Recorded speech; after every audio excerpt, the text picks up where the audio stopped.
Welcome po sa panibago nating tutorial para sa programming ng Siemens logo gamit ang Siemens Soft Comfort Programming Software. Sa tutorial na ito ay pag-aaralan natin paano gamitin ang AND edge at ang NAND edge functions para magkaroon tayo ng positive edge detection or rising edge detection at negative edge detection or falling edge detection.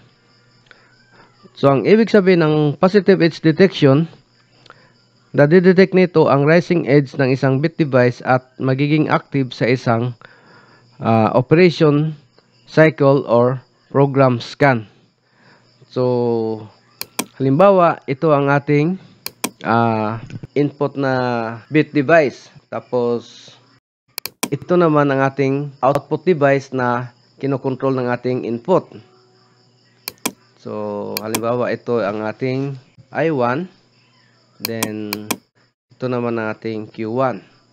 So, kapag gumamit tayo ng AND edge na function, so once in-switch on natin ang ating input na I1, madidetect nitong AND edge na function ang rising ng pulse dito sa ating input. Then, ang mangyari dito, magiging active ito for one program cycle or one program scan.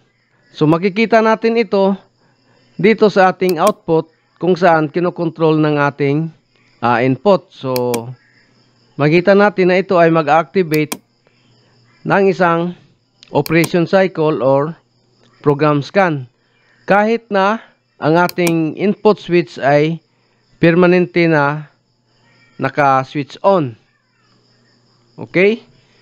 So, ito ay mag-activate lang ng isang program scan ang ating input kapag ginamitan na natin ng AND edge na function. So, subukan natin gumawa ng example.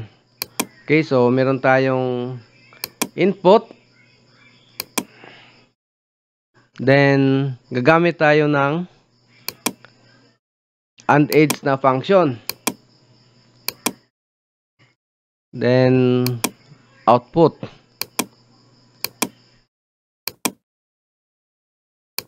Okay. So, simulate natin. Mapapansin natin na kapag in-switch on natin itong ating input, magkakaroon tayo ng mabilis na output dito sa ating Q1. Okay, so switch on natin. Yan. So, makita natin na umilaw saglit. Yun ay equivalent sa isang scan cycle. So, kahit na naka-permanent na naka-switch on ang ating I1, ito ay magiging active lang ng isang program scan. Okay? So, ulitin natin. Observe nyo itong ating output dito. Okay, switch on natin. Okay? Yan. Ang negative edge detection naman, nadidetect nito ang falling edge ng isang bit device at magiging active ito sa isang operation cycle or program scan. So, ang ibig sabihin ng falling edge, kapag ito ay ating ini-switch off at bumaba itong ating pulse, so ito yung tinatawag na falling edge. Okay? So, magiging active naman itong switch natin for one operation cycle or program scan. So, magkakaroon tayo dito ng, so makikita natin uli sa ating output na ito ay mag-activate ng isang operation cycle or program scan once na ito ay bumaba ang ating signal dito. So, ang gagamitin naman natin dito ay ang tinatawag na NAND edge na function. Okay, so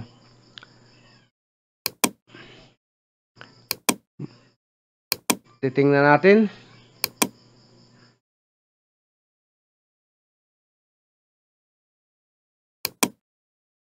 Yan, then maglagay tayo ng output. Okay, simulate natin. So, pag ni-switch on natin ito, yung ating output dito ay hindi umilaw. So, iilaw lang ito kapag ini-switch off natin ito. Kapag ito ay bumaba or ma-detect niya ang tinatawag na falling edge dito sa ating input switch. Okay, so i-off natin.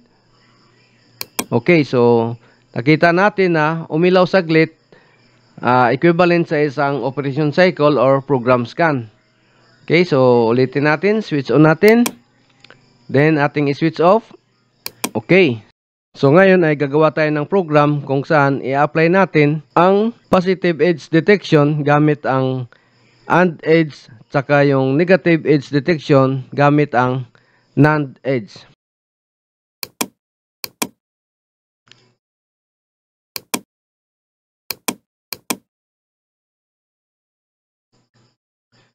So sa project na ito ay gagamit tayo ng mga network input dahil magsisimulate tayo gamit ang factory I/O.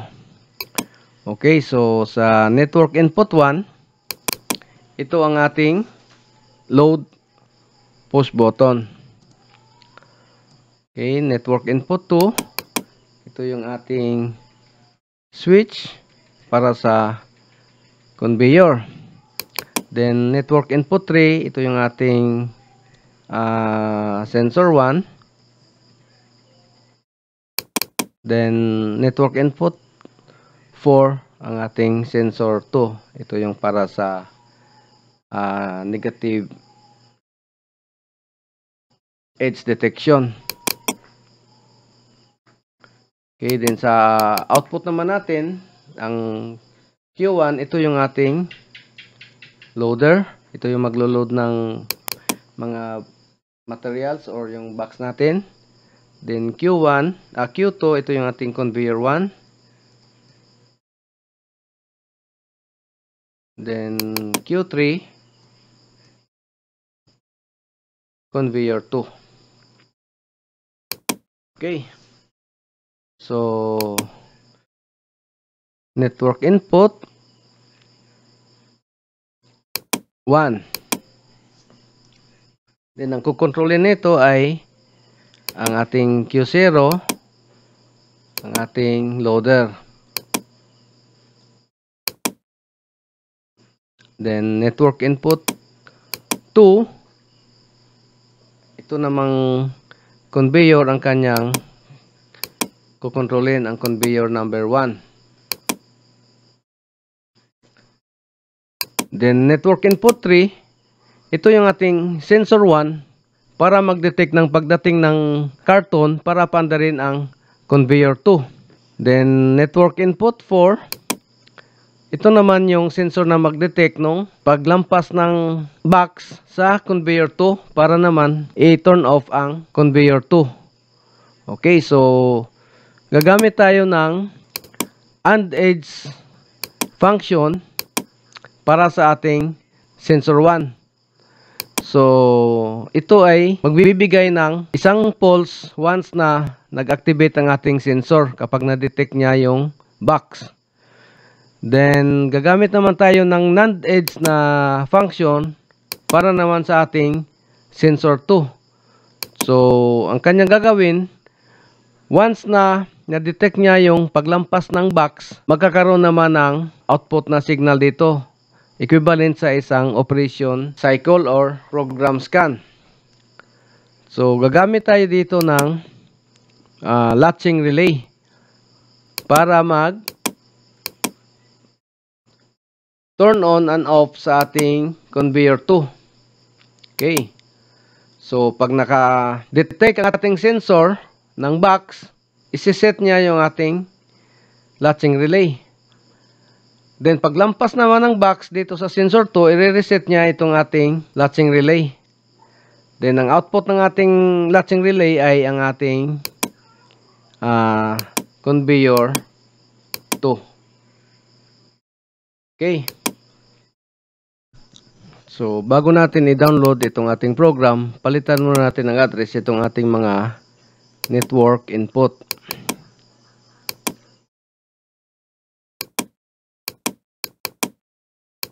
So, itong address na ito yung magko-coincide doon sa address sa ating factory I/O. Okay, so i-load natin ngayon.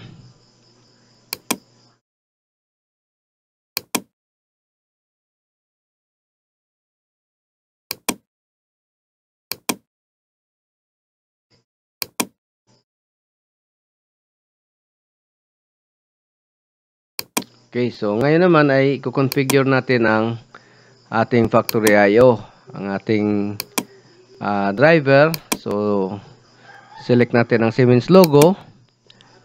Then okay, so automatic na pumasok ang ating mga input at output dito. So V0.0, ito yung push button para gumana yung mag-activate ang ating loader. Ito yung mag-load ng mga cartons.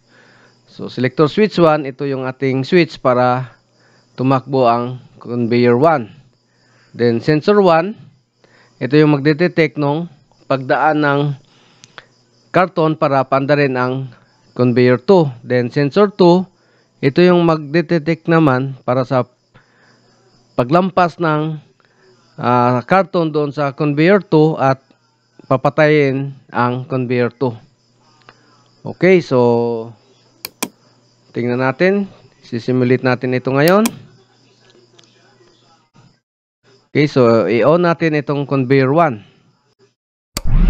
Okay, so makita natin na tumatakbo ngayon ang ating conveyor 1. Okay, so dapat pag dumaan dito yung karton, pagka-detect niya sa pagdating ng karton dito, pandarin niya kagad ang conveyor 2. Then kapag dumaan naman ang karton dito sa sensor nito, kapag lumampas ang karton sa sensor nito, saka niya palang i-off ang conveyor 2. Okay, so mag-load tayo ng isang karton. Okay, na-detect. Paglampas nito, dapat i-off niya itong conveyor 2. So nag-off. Okay, so i-on natin uli. Mag-load uli tayo. Na-detect, mandar ang conveyor. Paglampas, saka siya mag-off. Okay, so bagalan natin para makita natin maigi. Load ulit tayo. Okay, so dapat pag-detect, andar kagad ang conveyor. At mamamatay lamang ang conveyor nito kapag nilampasan niya yung sensor nito. Okay, so yan. Ulit.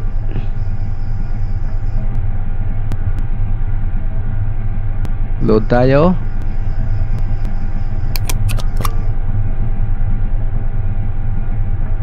So mandar ang conveyor. Saka lang siya mamamatay kapag nalampas. So ito yung negative edge detection na tinatawag. So yan lang po ang tutorial natin kung paano gamitin ang AND edge saka yung NAND edge function para sa positive edge detection at negative edge detection. So abangan nyo po ang susunod pa nating tutorial para sa Siemens logo programming. Maraming salamat po.